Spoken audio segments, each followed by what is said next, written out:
오늘 이 시간은요, 저희가 창세기 45장 1절부터 8절까지의 말씀을 함께 나누도록 하겠습니다.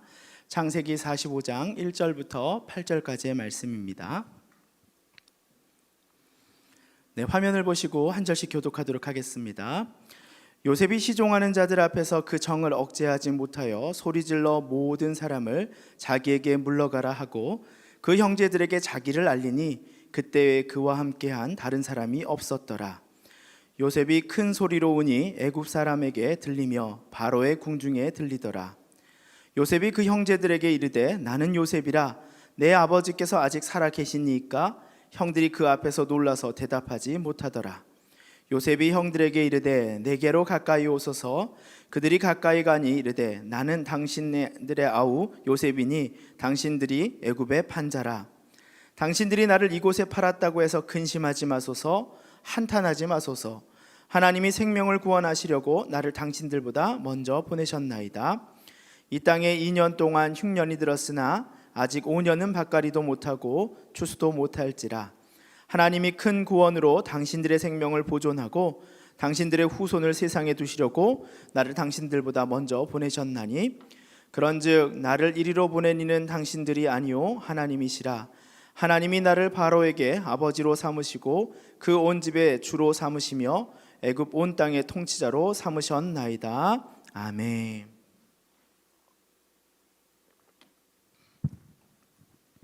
네, 감사합니다. 오늘은 2021년도 마지막 월요중보 기도회입니다. 그동안 방역으로 인하여 월요중보 기도회가 이 현장과 온라인을 반복하며 지금까지 오게 되었습니다. 처음에는 온라인으로 진행되는 상황에 어떻게 기도 제목을 취합할까 걱정도 많이 했는데요.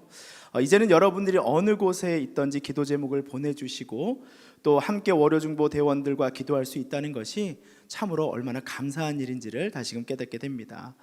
코로나로 주어진 변화의 시간을 이 성도님께서도 잘 적응해 주시고 그런 변화를 믿고 잘 따라와 주신 저희 임원분들과 또 찬양팀 분들에게 너무나 감사의 말씀을 또 드립니다. 이 방역의 단계가 변한다고 해도 그 상황에 맞춰서 이제 적응하는 법을 어느덧 터득하고 배우게 되는 것 같습니다. 이번 12월 달에 방역 조치가 이렇게 변했잖아요. 그래도 월요중보 기도 저희 대원들은 긴장했을까요? 안 했을까요? 하나도 안 했어요. 왜요? 준비가 다 되어 있으니까. 그렇죠? 어떠한 상황이더라도 우리는 예배를 드릴 수 있고 기도할 수 있다는 것을 우리가 이제 배워가는 것 같습니다. 2주 전에 제가 광고 시간에 잠시 나눈 전도서 11장 4절의 말씀 있죠. 풍세를 살펴보는 자는 파종하지 못할 것이요 구름만 바라보는 자는 거두지 못하리라. 참 이 말씀이 저는 은혜가 된다고 말씀을 드렸어요. 코로나로 종식되고 마음껏 예배할 수 있을 때만 기다리는 것이 지혜로운 것이 아니라 지금은 조금이라도 믿음에 파종할 수 있을 때 믿음을 파종하는 것이 아주 지혜로운 날이라는 것이에요. 여러분, 물이 부족할 때는 물을 얻을 수 있을 때 어떻게 하는 게 좋아요? 채우는 게 중요하잖아요. 그렇죠? 가뭄이 찾아올 수도 있으니까 물을 구할 수 있을 때는 물을 채워놓는 지혜가 필요하다라는 것입니다. 여러분, 기차 떠난 다음에 잡으면 기차가 서나요? 날 위에 서줄 것 같죠? 안 서져요. 그렇죠? 기차는 기차표에 적혀진 시간에 맞춰서 떠날 뿐입니다. 기회는 주어질 때 잡아야 하는 것이다 라고 얘기를 하죠. 그래서 그리스 로마 신화에 보면 카이로스라는 많이 들어보셨죠? 카이로스, 그렇죠? 카이로스라는 기회의 신이 있어요. 우리는 또 성경적으로 하나님의 적절한 때 하나님의 시간을 카이로스라고도 이야기를 합니다. 이 카이로스라는 신은 이렇게 얘기해요. 아주 중요한 시간과 결정의 순간이 있다라고 말하면서 그 사람의 외형을 이렇게 표현하고 있는데요. 기회의 신은 앞머리가 무성하고 뒷머리가 대머리로 묘사해요. 앞머리가 무성한 이유는 뭐냐면 잘 알아보지 못하게, 이러니까 잘 뚜렷하게 봐야지만 기회의 신이구나 라고 볼 수 있다는 거예요. 사람들로 하여금 자신의 앞에서는 쉽게 알아보지 못하게 하지만 또 지나간 뒤에는 그 대머리니까 잡을 수 있어요, 없어요? 잡을 게 없어요. 그렇죠? 그래서 자신을 잡을 수 없도록 하기 위해 그런 모습을 가지고 있다라고 이야기해요. 또 날개와 저울, 날카로운 칼을 가지고 있는데요. 등에 달린 날개와 또 발에도 날개가 달렸어요. 그래서 어때요? 쏜살같이 최대한 빨리 지나가 버린다는 얘기고요. 저울을 가지고 있어요. 그 말은 뭐예요? 기회가 왔을 때 정확하게 빨리 판단해라, 이런 말이고, 또 마지막으로 날카로운 칼을 들고 있는데 그건 뭐예요? 칼같이 결단하라 라는 거예요. 기회라는 것은 뭐예요? 일순간 빠르게 판단하고 결정해라 라는 것이죠. 2년여간 코로나의 시대를 겪으면서 이 반복되는 상황을 통해 가지고 우리는 그게 무엇을 의미하는지를 깨달아 알게 됩니다. 그러니 모든 예배가 열릴 때를 기다리고 고민하기보다는 지금의 실천을 하는 게 중요하고요. 또 셀 모임을 할 수 있을까에 대한 지나친 고민보다는 어떻게 해야 될까요? 바로 참석할 수 있는 것이 은혜다라는 것입니다. 자, 우리 인생에도 이렇게 수많은 기회가 찾아오지만요, 동시에 이 코로나처럼 이 살면서 원치 않는 큰일을 당하거나 또 상처를 깊게 받는 일들을 경험하며 우리는 또한 살아왔습니다. 그렇죠? 저 역시 그런 굴곡진 인생을 살면서 오늘까지 오게 되었어요. 가끔씩 제가 이렇게 부유한 얼굴을 갖고 있어서 사람들은 고생 하나도 안 할 것 같다고 생각하시는데 고생 아주 엄청했어요. 엄청하면서 여기까지 왔어요. 그렇죠? 당시에는 너무 힘들고 포기하고 싶은 문제들이었는데 어떻게든 살기 위해 포기하지 않고 몸부림치려고 노력했던 일들이 지나가 보니 그 모든 일 가운데 역사하신 하나님의 은혜가 있었더라라고 깨닫는 것이 우리 그리스도인들의 인생이지 않을까 생각을 합니다. 하나님은 이처럼 우리의 인생을 사용하여서요, 그분의 능력을 경험하게 하시기 때문인 것이에요. 그래서 인생의 고난을 통해 하나님을 안다는 말을 할 수가 있는 거예요. 고난을 통해서, 인생의 고난을 통해서 내가 하나님을 깊이 알았다라고 얘기할 수 있는 것이에요. 그렇기 때문에 우리는 고난 가운데서 이 하나님의 선한 것을 찾고자 하는 그 노력을 멈추지 말아야 할 것이며, 오늘도 또 하나님의 은혜를 구하면서 살아가는데 게을리하지 말아야 할 것입니다. 자, 오늘 우리가 보게 되는 이 요셉의 이야기도요, 이 하나님의 은혜를 빼면 이야기할 수 없는 수많은 역경과 고난의 인생을 산 이야기가 오늘 본문에 들어 있습니다. 그리고 고난도 많았고 상처도 많았지만 하나님이 요셉의 인생을 멋지게 역전시켜 주는 것 또한 경험하는 것이 바로 요셉의 인생이죠. 고난으로 시작된 인생이었지만 결국은 하나님이 뭐하게 하신, 번성케 하신 그 인생을 그는 경험하였다라는 것이에요. 구약에서는 인물들의 이름의 뜻에 그 인생을 함축적으로 담아놓는 경우들이 많이 있어요. 그래서 오늘 보는 요셉의 이름에도 그의 인생이 담겨 있는데요, 요셉이라는 이름의 뜻은요, 여호와께서 더하실 것이다. 이 더한다라는 표현이 뭐예요? 내가 가진 것이 요만큼인데 거기에다 뭐 하는 거예요?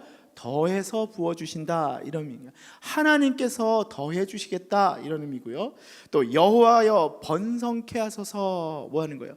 하나님께서 그의 인생을 창대하게 하여 주소서라는 간구가 들어가 있는 이름이라는 것이에요. 그 이름처럼 정말 말년에 그의 인생은 하나님께서 더하시는 인생, 그리고 또 어때요? 번성케 하는 인생을 경험하지 않습니까?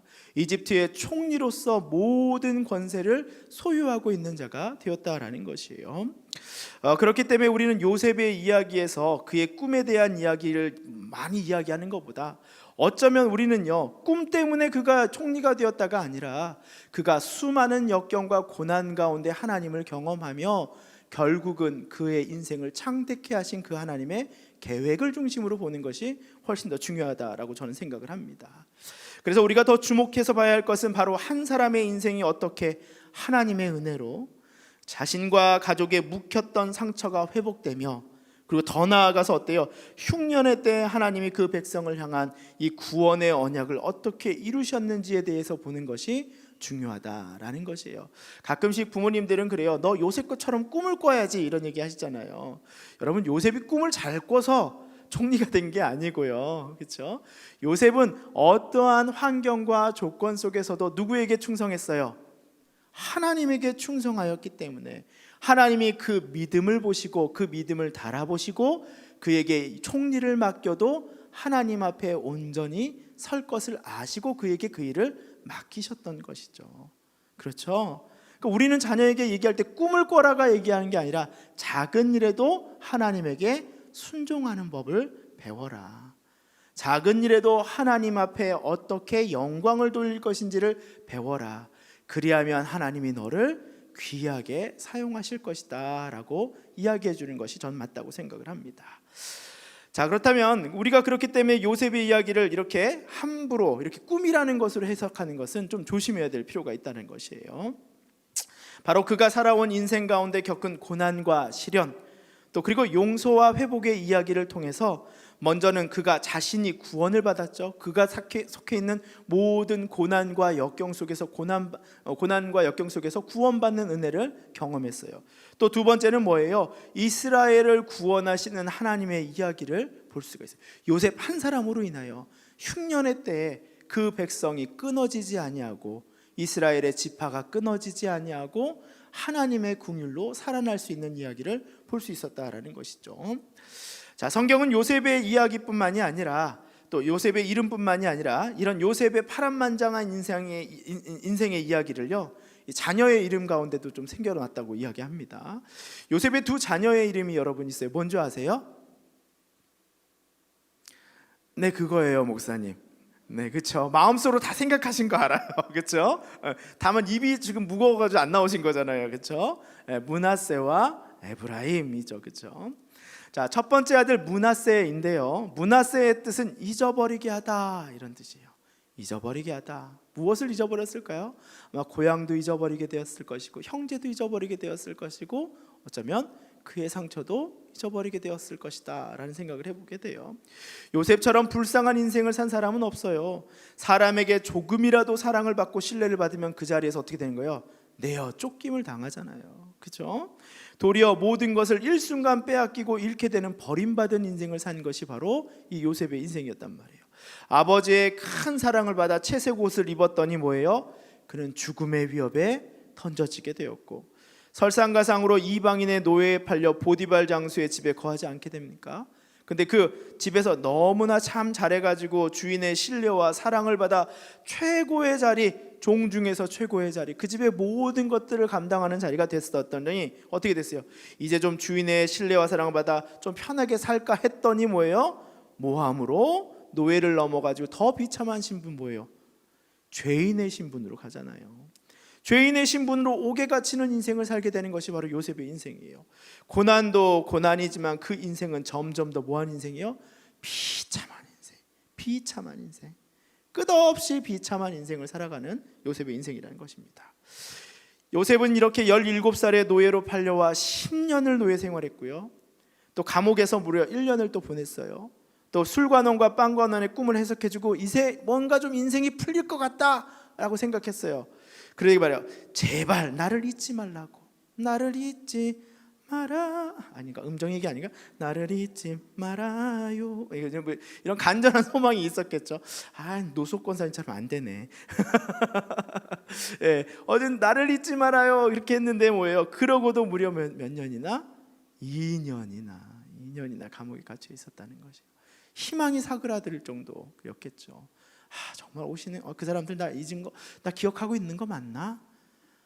하나님께서 내게 꿈을 주셨는데 그 꿈을 통해서 이들에게 이렇게 해줬는데 하나님이 정말 일하시는 건 맞나? 이런 침묵과 고난의 시간을, 고독의 시간을 보내게 됐다라는 것이죠. 그런 요셉이 오늘 모든 형제들을 마주하는 이 클라이막스가 오늘 본문에 그려져 있습니다. 복수를 한다 해도 누구라고 뭐라고 할 사람이 없는 그 자리에서 요셉은요, 오늘 보니까 뭐라 그래요? 므낫세의 말처럼, 므낫세의 이름 뜻이 뭐래요? 하나님이 잊어버리게 하셨다라며. 뭘 잊어버렸는지는 우리는 잘 모르겠어요. 근데 하나님이 잊게 하셨다라며 이 화해와 용서를 전하고 있는 것이에요. 본문 1절 말씀 한번 보도록 할게요. 본문 1절 말씀에 보니까 뭐라고 말해요? 요셉이 그 정을 억제하지 못하여 소리질러 물러가게 하고. 여러분, 그 정을 억제하지 못하여 소리질러 물러가겠다는 건 뭐예요? 그 마음의 심리 상태가 어떤 거예요? 그냥 아휴 미운 놈들 이런 뜻이에요? 아니면 그냥 하면서 뭐 인생의 모든 그 응어리들이 뭐예요? 다 쏟아져 나오는 상황인 거잖아요. 얼마나 힘들었고 얼마나 말하지 못했던 그 응어리들이 쏟아져 나오겠냐는 거예요. 2절에 보니까 뭐라고 말합니까? 큰 소리로 우니, 큰 소리로 우니, 큰 소리로 우니 바로의 궁에 다 들렸대요. 뭐 주위 사람 신경 쓰고 지금 그런 게 아니에요. 지금 완전히 정말 이 마음의 그 응어리 때문에 이 자신의 모든 것이 다 쏟아져 나오는 그런 상황이라는 거예요. 그가 겪은 모든 인생을 대변하듯 성경은 요셉의 주체할 수 없는 이 감정이 최고점에 이르렀다라는 것이에요. 아마 일순간 그의 모든 인생이 주마등처럼 지나갔을 것이에요. 그런 요셉은 어떻게 했다고 성경은 고백하나요?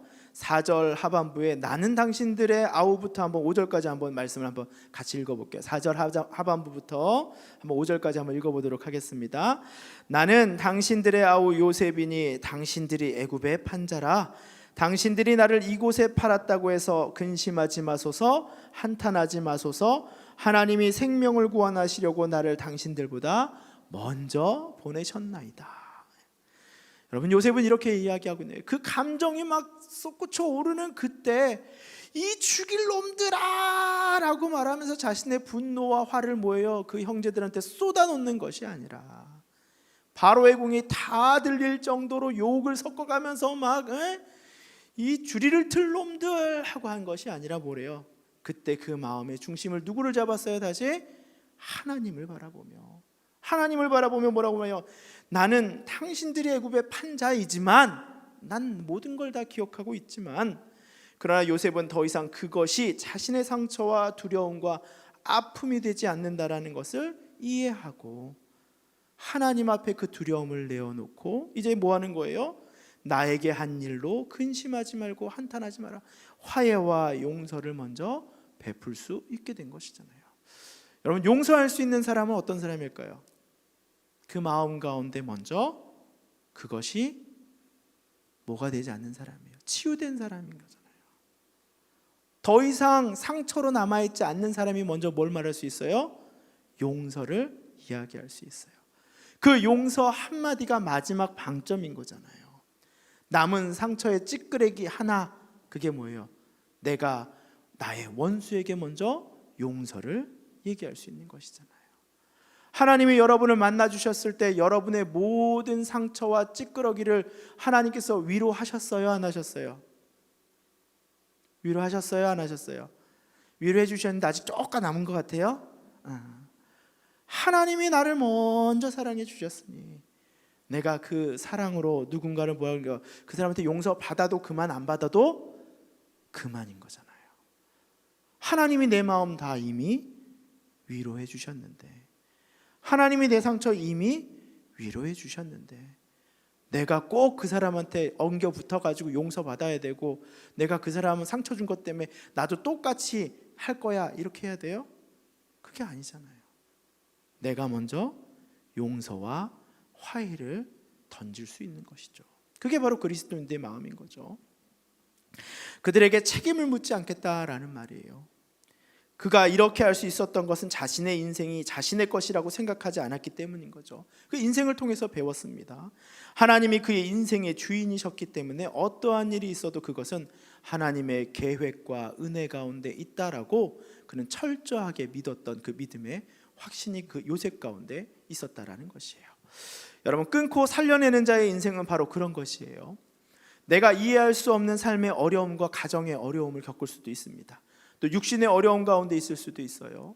또 그것이 주는 그 두려움을 보는 것이 아니라, 그 두려움에 매몰되는 것이 아니라 그 두려움을 걷어가실 하나님의 계획을 먼저 신뢰하는 것, 그것이 바로 뭐예요? 믿음이라는 것이에요. 믿는 자의 모습이라는 것이에요. 그렇게 될 때 우리는 나 스스로에게도 화해와 용서를 할 수 있고, 너 왜 그때 그랬어? 넌 왜 그거밖에 안 돼? 스스로에 대해서 그렇게 생각하는 분 생각보다 참 많아요. 난 왜 이거밖에 안 될까? 막 그런 생각들 갖는 경우 많아요. 그런데 하나님이 날 사랑하시고 하나님께서 나를 보증하신다라는 생각이 있는 것, 하나님이 나 이대로 창조하신 이 모습 그대로 날 사랑하신다, 내가 벌거벗김 당하였지라도 그래도 아무것도 없을지라도 하나님이 날 사랑하셔라는 마음, 그게 누구의 마음이에요? 욥의 마음이고, 또 누구의 마음이었어요? 사도 바울의 마음이었잖아요. 비천에 처할 줄도 알고 비천 가운데 처한 가운데서도 하나님이 나를 사랑하시는 것을 내가 경험하였기 때문에 벌거벗김 당할지라도 내가 그것을 두려워하지 아니하고 하나님 앞에 온전히 나아갈 수 있는 것이잖아요. 그렇기 때문에 나는 뭐예요? 하나님 앞에 자유한 자인 거예요. 그렇기 때문에 내가 어려움 가운데서도 즐거워할 수 있고 환난 가운데 기뻐할 수 있는 것이 바로 우리 믿음 가운데 샘솟을 수 있다라는 것입니다. 이처럼 하나님께서 나를 용서하시고 하나님께서 나를 존귀하게 여기신다, 성령이 시기할 정도로 너희를 위해서 기도하시는 것, 성령이 시기할 정도로 하나님이 우리를 사랑하신다는 그 사랑을 우리가 갖고 있는데, 우리가 무엇을 갖고 있는 듯 또 없는 듯, 그게 무엇이 중요하겠냐라는 것이죠. 요셉의 화해와 용서는 어떤 결과를 여러분 얻게 됐는지 아십니까?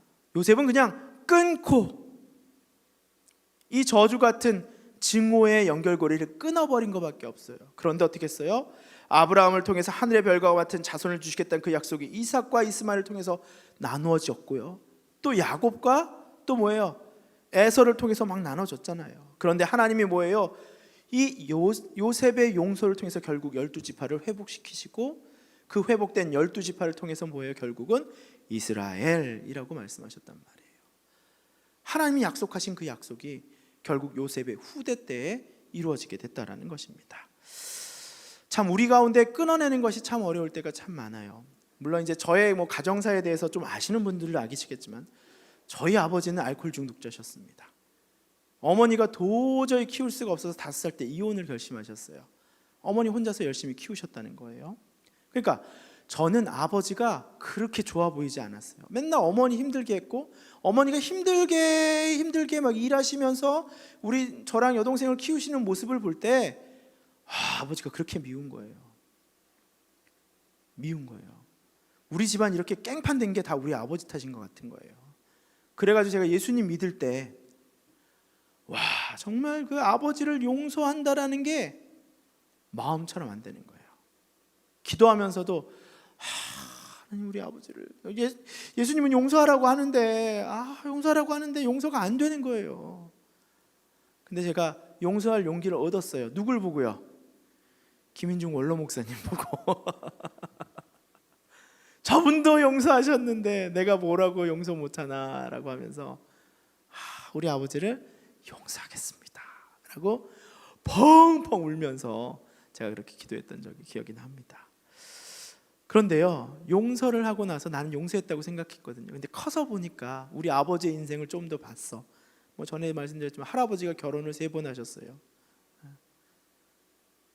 할아버지 결혼 3번. 우리 아버지가 둘째 부인의 아들. 평생 어머니 보고 싶은 그 마음을 샀다는 거예요. 그러니까 우리 아버지는 그래서 평생 그 어머니 보고 싶은 그 공허한 마음을 술로 채우셨던 것 같아요. 생각해 보니까. 그러니까 우리 아버지 인생을 생각하니까 뭐예요? 용서는 했지만 아버지 인생을 딱 보니까 너무 불쌍한 거예요. 우리 아버지가 40대 돌아가셨더라고. 40. 제가 지금 아버지보다 3살 더 살았어요. 야, 정말 그거 보면서 용서하고 나니까 우리 아버지가 궁금해지고, 우리 아버지의 인생을 바라보게 되니까 우리 아버지도 참 불쌍한 사람이었구나, 아버지가 참 긍휼하게 여겨지더라는 것입니다. 아마 요셉의 마음도 그러지 않았겠어요.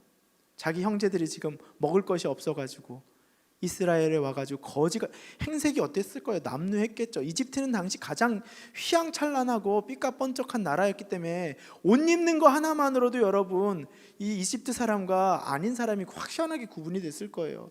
흉년으로 먹을 게 없어가지고 지금 여기 찾아온 사람들이 뭘 이렇게 막 갇혀 있고 왔겠어요. 완전 거지 행색이죠. 그렇죠? 처음엔 분노였지만 있게 하신 그 하나님의 은혜로 그들을 바라보니 그들이 뭐예요? 불쌍히 여겨지고 긍휼하게 여겨진 거죠. 그것도 그래요. 나한테 상처 준 사람 부모일 수도 있고 옆에 누구일 수도 있어요. 근데 감사하세요. 저는 하나님을 만나지 못해 저렇게 힘든 인생을 살았지만 나는 그나마 억울한 가운데서도 하나님이 계시기 때문에 이렇게 살 수 있는 게 얼마나 행복한 것인가. 그거에 감사하며 사는 마음이 이 요셉의 마음인 것이죠.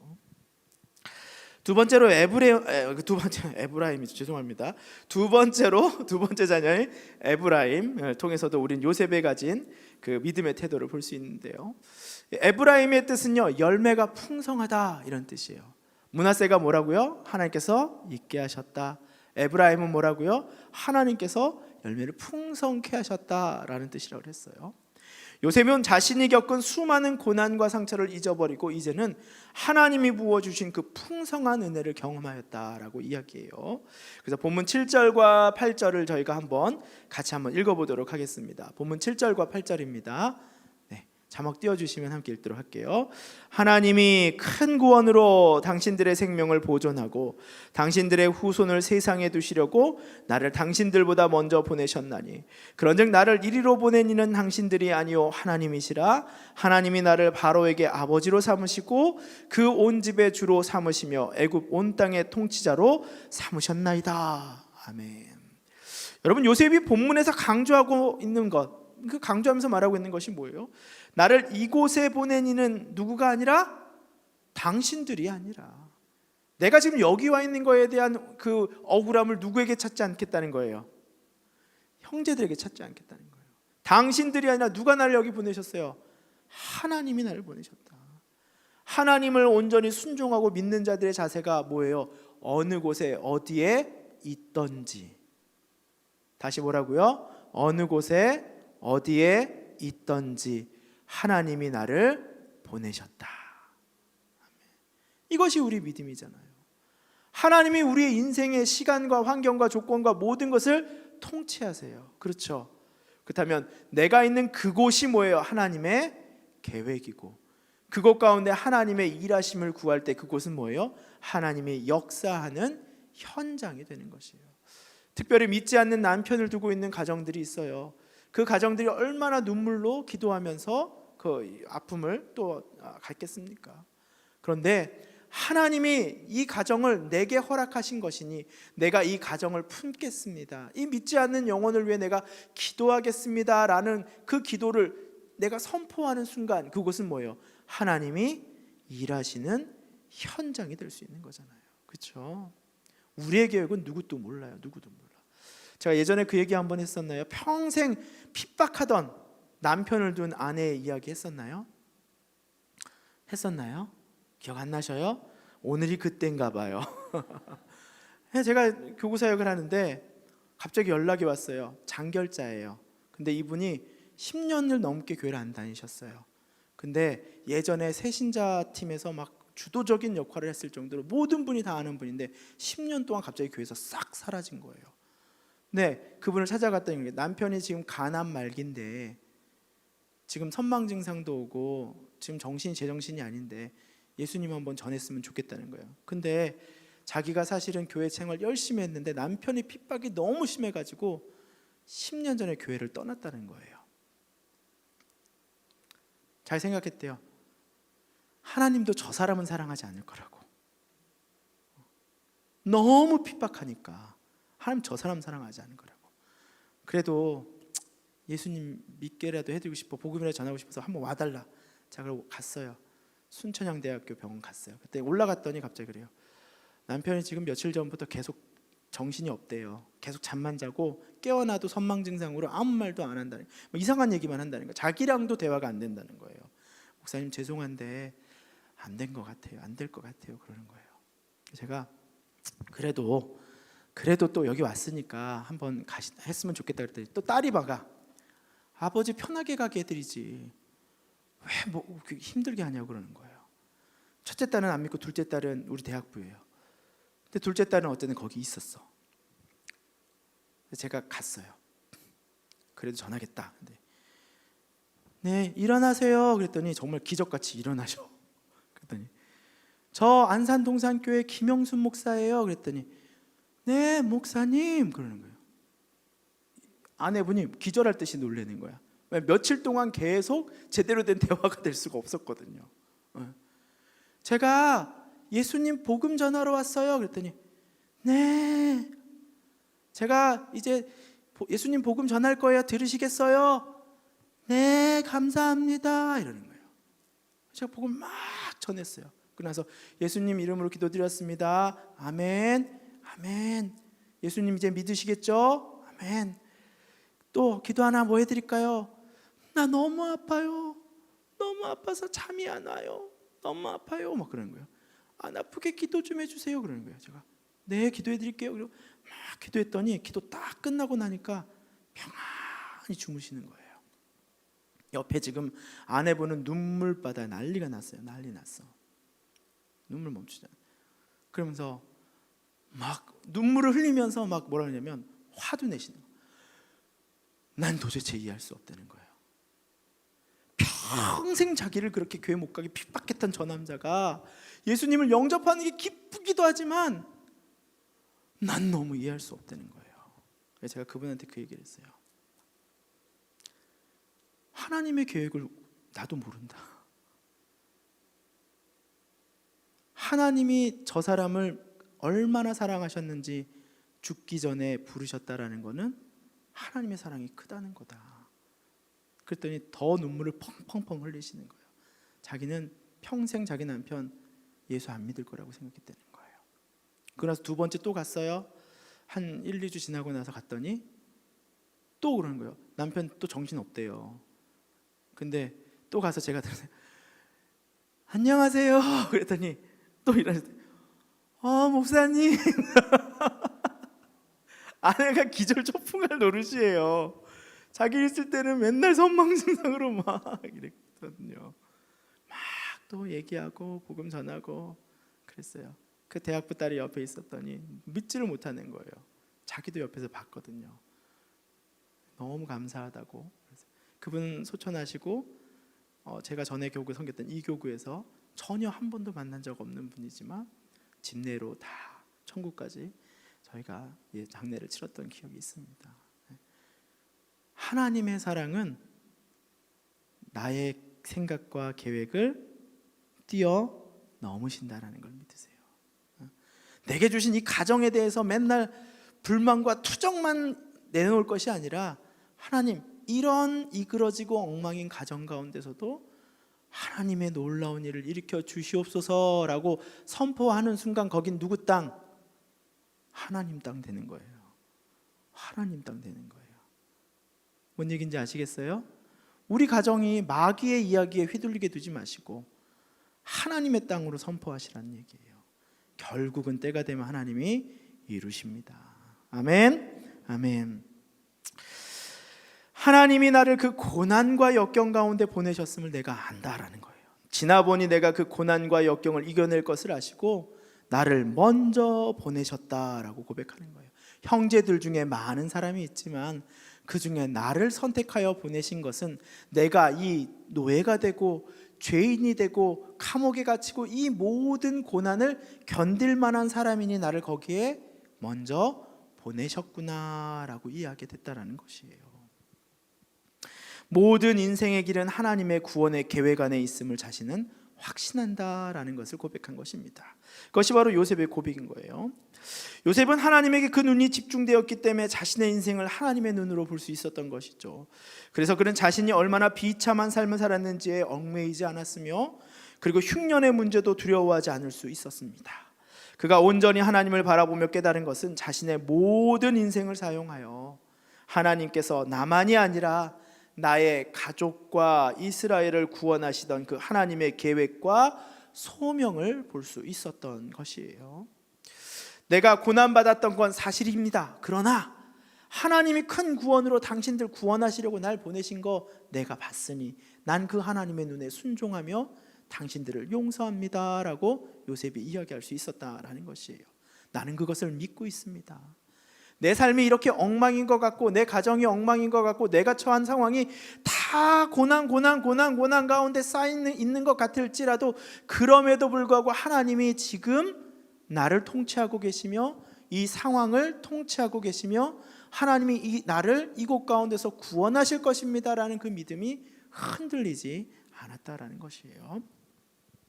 그는 자신이 하나님의 큰 구원의 계획 가운데 있다라는 것을 알았고 자신의 인생이 하나님의 구원 계획을 드러내는 도구로 쓰일 걸 알았다는 거예요. 나로 인해 이스라엘 백성이 이 흉년의 때에 굶어 죽지 않고 살아남게 하실 것을 깨달았다라는 것입니다. 최근에 여러분 하나님이 여러분들의 인생을 또 많이 또 사용하시지만 최근에 저는 전도사님과 한 전도사님과 얘기하다가 다시 한번 제가 믿음의 일대인 제가 참 큰 복을 받았다라는 생각을 좀 하게 됐어요. 저는 동산교회가 모교회입니다. 예, 고잔동 예배당부터 서가지고 맨날 주일날 열심히 국수 먹던 그런 어린아이였습니다. 예, 그때 국수가 제일 맛있어요. 예, 그렇죠. 그리고 어릴 적부터 그렇게 동산교회에서 자랐고요. 또 동산고등학교는 또 1회로 다니며 졸업을 하게 됐어요. 그래서 저는 동산교회도 동산고등학교도 제게는 모교인 거예요. 모교. 그죠? 이해되시죠? 무슨 말씀이신지. 그것도 복인데요. 저는 모교인 동산고등학교에서 교사를 할 수 있는 축복도 누렸어요. 여러분 여러분 고등학교로 다시 가셔서 교사하라면 쉽겠어요? 어렵겠어요? 아유 부끄럽잖아요. 근데 저는 모교인 동산고등학교에서 또 교사를 할 수 있었고요. 또 뭐예요? 모교인 동산교회에서도 사역을 할 수 있는 축복을 받았어요. 저는 동산교회가 저의 첫 사역지고 전도사부터 여기서 사역을 했고요. 그리고 지금 목사가 된 지금도 여기서 지금 사역을 하고 있어요. 자신이 졸업한 학교에서 교사가 되는 것도 쉽지 않은 일이고, 또 자신이 다닌 교회에서 목사가 되는 것도 쉽지 않아요. 우리 노석 권사님 맨날 영순아 이랬던 제가 영순 목사님 이렇게 된 거잖아요. 그렇죠? 쉽지 않잖아요. 그렇죠? 그런데도 제가 이렇게 서 있고요. 물론 이 둘 다를 허락하신 그 하나님의 은혜가 얼마나 큰지 정말 저를 놀라게 하는 것밖에 없다는 생각을 좀 들었어요. 물론 생각해 본다면 물론 저보다 교사로서 더 뛰어난 분들도 많이 계실 것이고, 또 목회자로서 훨씬 더 뛰어난 분도 많지만 참 저는 감사한 거예요. 제가 참 사랑하는 동산고등학교와 제가 참 사랑하는 동산교회 가운데 제가 부름받아서 쓰임받을 수 있었다는 것 자체가 참 저에게 큰 축복을 주시지 않았는가, 이런 생각을 하게 됩니다. 전 기억에 나요. 저 중등부 때 가르쳐 주셨던 우리 한장희 안수 집사님, 또 지금은 고인 되신 고 박선영 장로님 다 기억하고요. 전병상 장로님도 기억하시고요. 황병희 장로님, 하인재 장로님 다 저 주일학교 때 가르쳐 주셨던 분들이 계시거든요. 또 박종석 장로님, 다 그런 분들이 다 열심으로 믿음의 씨앗을 또 뿌리셔서 또 오늘날 제가 이렇게 서 있는 거잖아요. 저는 그런 생각을 해요. 제가 잘하던 못하던 제가 이렇게 목회자로 서 있는 거 하나가 깡패 같은 그놈이 목회자로 서 있는 거 하나가 그분들에겐 참 큰 기쁨이겠다. 주일학교 사역을 하면서 이 아이들 자라서 도대체 뭐가 될까 이런 고민들 하시는데 열심히 사랑을 뿌리시면 저 같은 사람 나옵니다. 걱정하지 마시고 주일학교에 열심히 또 섬겨주시고 믿음으로 키워주세요. 정말 저는 하나님에게 그런 고백을 하고 싶어요. 엘리야처럼 주님 이제 내가 넉넉하오니, 하나님께 이미 넉넉하게 주님의 은혜를 받았사오니 이제 날 데려가소서, 이렇게 엘리야가 고백했잖아요. 그렇죠? 돌아보면 정말 하나님께 정말 넉넉하게 은혜를 받았구나, 이런 생각을 합니다. 자, 이제 설교를 마치도록 하겠습니다. 지금 말씀을 듣고 계신 모든 분들은 여러분 한 사람 한 사람이 요셉처럼 이 흉년과 같은 코로나 시대 하나님의 구원의 계획을 만들어가는 분들이심을 믿으십니까? 아멘.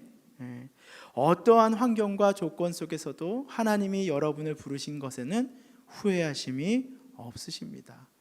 나의 가정 가운데 부르신 것도 후회하심이 없고요, 내가 있는 공동체 가운데 부르신 것도 후회하심이 없고요, 내가 있는 사회의 현장 가운데서도 부르신 것도 후회하심이 없다라는 그 믿음이 여러분을 가지셔야 될 것 같아요.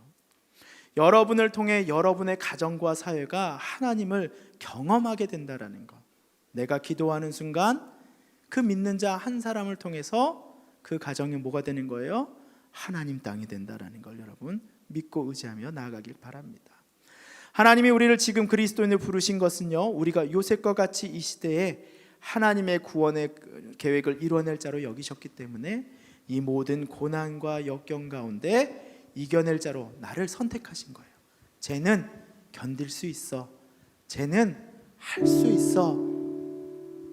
하나님이 믿기 때문에, 하나님이 믿기 때문에 지금 우리가 여기에 서 있는 겁니다.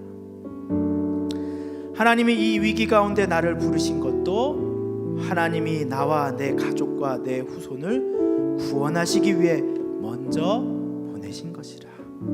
혼자 믿음 생활하시는 분은 힘들지만 내가 이 믿음 지킴으로 내 자녀들에게 예수님의 복음을 전할 수 있다는 거 하나가 얼마나 큰 은혜입니까? 하나님이 이 위기의 시대 가운데 나의 물질 없음과 직장 없음 가운데 나를 부르신 것도 하나님이 나와 내 가족과 내 후손을 구원하시기 위해 먼저 보내신 것이라. 물질의 부족함 가운데서도 하나님을 믿는 그 믿음, 찬양하는 그 모습, 그것들을 바라보는 자녀들의 모습을 볼 때 자녀들은 부모의 그 믿음을 보면서 어떻게 생각하겠습니까?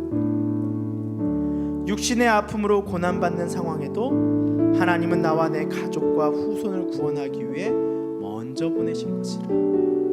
하나님이 나를 먼저 보내셔서 아픔 가운데, 질병 가운데서도 하나님을 찬양하는 그 모습을 볼 때 사람들은 죽음을 이기는 그리스도인들의 모습을 볼 수 있다는 것이죠.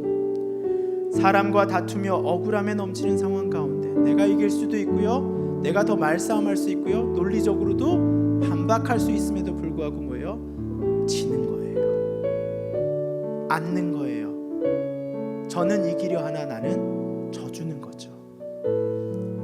하나님이 나와 내 가족과 후손의 생명을 구원하기 위해 먼저 보내신 것이라. 우리가 나의 개인의 문제와 세상에서 겪는 문제 가운데 이처럼 믿음을 선포하고 담대히 고백할 때마다 우리는 남 탓, 환경 탓, 이것 때문에 낙마하는 자가 아니라 므낫세, 하나님께서 다 잊어버리게 하셨어요. 싹 걷어가 버리셨어요. 개의치 않아요. 문제되지 않아요. 그런 하나님의 사랑을 경험하는 분이 되셨으면 좋겠어요.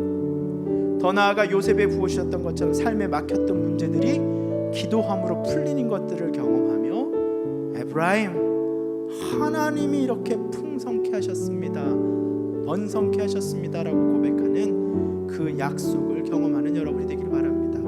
이렇게 나와 내 가정을 향한 풍성한 구원의 언약이 이루어지고 나타나는 놀라운 역사를 여러분에게 경험시켜 주실 것입니다.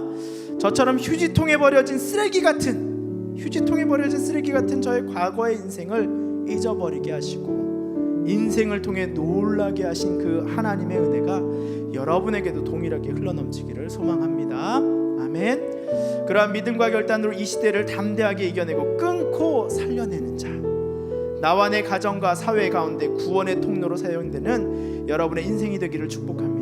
그리고 저는 그런 모든 간절한 소망이 기도로부터 시작된다고 생각을 해요. 기도는 그 간절한 소망을 드러내는 것이기 때문이에요. 저는 월요중보기도회가 그런 간절함의 시작점이 되기를 축복합니다.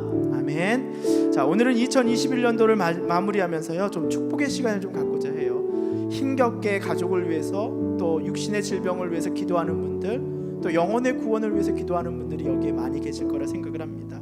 저는 삶의 다양한 고난과 그 고난 가운데 기도로 나오시는 이 월요중보 기도 대원들과 함께 오늘 그 현장을 좀 독특하게, 좀 그분들을 좀 축복하는, 격려하는 그런 시간을 좀 가졌으면 좋겠어요. 그래서 이 시간 당신은 사랑받기 위해 태어난 사람이라는 그 찬양을요, 우리 함께 좀 불렀으면 좋겠어요. 한 분 한 분을 생각하며, 옆에 있는 분들을 생각하며, 또 화면에서 지금 저를 바라보고 있는 분들을 생각하며, 저도 그분들을 위해서 한번 같이 축복하는 마음으로 함께 찬양하도록 하겠습니다.